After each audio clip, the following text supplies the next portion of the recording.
खबरें वो जिनका है आपको इंतजार, खबरें वो जो देश के दिलों में धड़कती है। हम है वही देश की धड़कन न्यूज नेटवर्क, दिखाए जो केवल सच। संतों की वाणी स्वयं की नहीं होती है, भागवत वाणी होती है। भगवान शंकर की भक्ति हमें निर्भय और मोह माया के बंधनों से दूर करती है। संत चिन्मयानंद बापू।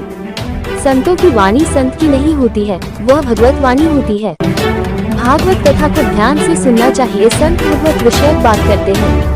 कथा श्रवण करने से भीतर के दोष मिटते हैं। हमारा अंतःकरण निर्मल होता है। हमारा अंतःकरण जितना निर्मल होगा उतना सत्य के नजदीक पहुँचेंगे।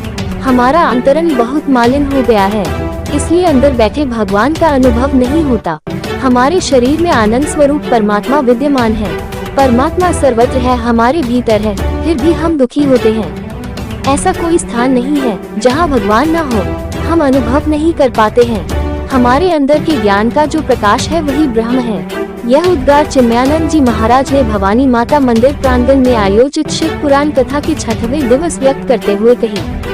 समाज सेवी व प्रवक्ता सुनील सेन व नारायण बाहेती ने बताया कि विश्व कल्याण मिशन ट्रस्ट की ओर से बालाजी धाम के समय भवानी माता प्रांगण में 1 अगस्त से अंतर्राष्ट्रीय संत चिन्मयानंद बापू जी की श्री शिव महापुराण कथा का आयोजन चल रहा है, जिसमें बड़ी संख्या में मातृ शक्ति एवं श्रद्धालु उपस्थित होकर कथा का श्रवण कर रहे हैं। साथ ही गाए हुए भजनों पर झूमते हुए नृत्य बड़ी कर रहे हैं। कथा के क्रम को आगे बढ़ाते हुए बापूजी ने कहा कि शिव महापुराण हमारे समस्त प्रकार के पापों को नष्ट तो करती ही है, साथ ही हमारे जीवन के जितने भी विकार हैं उनसे भी मुक्त हमें कथा करती है।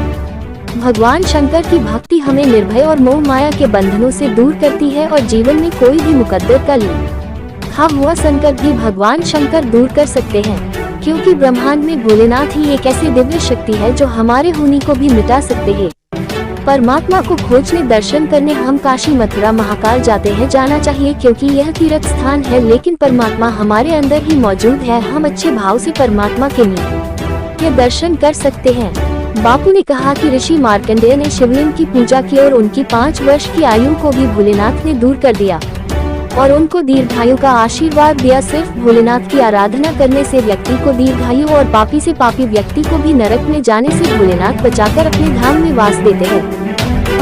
बुधवार को कथा में मुख्य यजमान संजय अग्रवाल, लखनलाल नागौरी, राजपाल सिंह तोमर, सुनील जैन, नारायण बाहेती, अनिल बाहेती, रामचंद्र मौर्य, भूपेंद्र सिंह चौहान, नरेश जानगिर, ब्रजेश त्यागी, सतीश उपाध्याय, यदुनंदन तारे, महेंद्र सावले, राहुल दशोरे, हितेश पटेल, प्रियंका अमित सुगंधी, विनोद मार्कंडेय, अखिल एशा बबानिया और समस्त विश्व कल्याण मिशन ट्रस्ट के कार्यकर्ताओं ने व्यासपीठ को नमन कर बाबूजी का स्वागत अभिनंदन आरती कर कथा का श्रवण किया।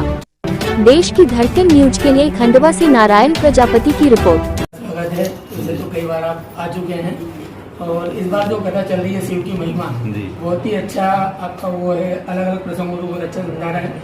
युवाओं को, जैसे युवा भी काफी जोड़ तो रहा है, लेकिन युवाओं को कथा से जोड़ने के लिए क्या संदेश देना चाहते हैं? युवाओं को सबसे पहले तो माता पिता की आज्ञा में रहना चाहिए। माता पिता गुरु और प्रभु ये हमारे लिए भगवान की तरह होते हैं। माता पिता गुरु प्रभु के वाणी विनहि विचार करिए शुभ जानी। माता पिता कभी भी हमारे अहित में नहीं कहते हैं। संतजन और शास्त्र कभी भी हमारे मतलब मनुष्यों के अहित में कोई बात नहीं कहते हैं। इसलिए शास्त्र की बात, सद्गुरु की बात, संत की बात और माता पिता की बात बगैर विचार किए ही युवाओं को मानना चाहिए। इसी से उनका जीवन धन्य बनेगा। माता पिता हमको अच्छे आचरण बताते हैं, हमारे जीवन के चरित्र को हर प्रकार से संवारने का प्रयास करते हैं। इसलिए अपने माता पिता और बड़ों की आज्ञा में रहना युवाओं के लिए सर्वोपरि है। यही करना चाहिए युवाओं। लगातार साधु संतों को बदनाम करने का प्रयास किया जा रहा है, उसको लेकर क्या